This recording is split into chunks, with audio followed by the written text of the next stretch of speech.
Efusi pleura adalah penumpukan cairan di dalam ruang pleura yang terletak di antara permukaan visceral dan parietal. Proses penyakit primer jarang terjadi, namun biasanya terjadi sekunder akibat dari penyakit lain. Efusi dapat berupa cairan jernih yang mungkin merupakan transudat, eksudat, atau dapat berupa darah atau pus. Secara normal, ruang pleura mengandung sejumlah kecil cairan yaitu sekitar 5 hingga 15 mili yang berfungsi sebagai pelumas yang memungkinkan permukaan pleura bergerak tanpa adanya friksi dari Ardi 2018. Patofisiologinya yaitu di dalam rongga pleura terdapat kurang lebih 5 mili cairan yang cukup untuk membasahi seluruh permukaan pleura, visceralis, dan parietalis. Cairan ini dihasilkan oleh kapiler pleura parietalis karena adanya tekanan hidrostatik, tekanan koloid, dan daya tarik elastis. Sebagian cairan ini diserap kembali oleh kapiler paru dan pleura visceralis.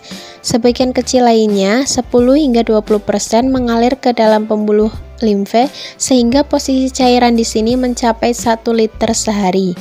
Terkumpulnya cairan di rongga pleura disebut efusi pleura.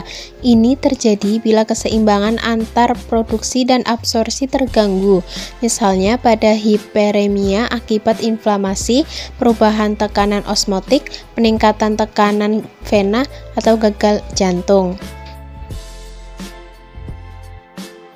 Berikut ini adalah beberapa penyebab efusi pleura. Yang pertama, virus dan mikoplasma.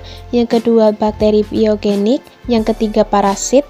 Yang keempat, kelainan intraabdominal. Yang kelima, gangguan sirkulasi. Yang keenam, neoplasma. Yang ketujuh, TB. Ada pula manifestasi klinis. Menurut Severi dan Mariza 2013, gambaran klinis pada efusi pleura tergantung pada penyakit dasarnya, yaitu yang pertama ada sesak nafas, yang kedua rasa berat pada dada, yang ketiga bising jantung, yang keempat lemas yang progresif, yang kelima berat badan menurun, yang keenam demam subfebril pada TB, yang ketujuh demam menggigil.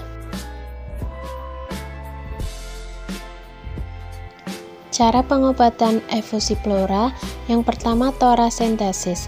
Torasentesis dilakukan dengan cara menusukkan jarum ke rongga dada untuk mengambil cairan berlebih guna meredakan gejala sesak nafas dan nyeri dada. Yang kedua ada case tube. Case tube adalah pemasangan kateter pada rongga pleura melalui sayatan kecil di rongga dada. Kateter tersebut akan dihubungkan dengan alat khusus untuk mengeluarkan cairan dari pleura. Yang ketiga ada pleural drain. Prosedur ini mirip dengan case tube, tetapi kateter dipasang dalam jangka panjang. Dengan begitu, pasien bisa mengeluarkan cairan dari pleura secara mandiri. Yang keempat ada pleurodesis.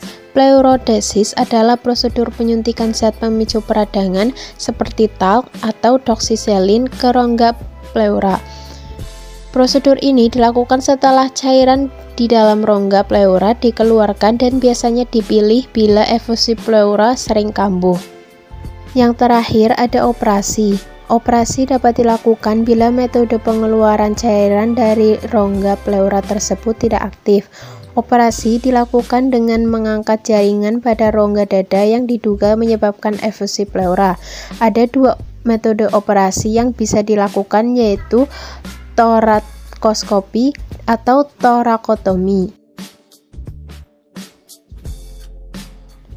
Ada pula pencegahan agar terhindar dari efusi pleura. Yang pertama, membatasi konsumsi minuman alkohol. Yang kedua, menghentikan kebiasaan merokok. Yang ketiga, menggunakan APD sesuai standar untuk perawat. Dan yang keempat, melakukan pemeriksaan secara berkala.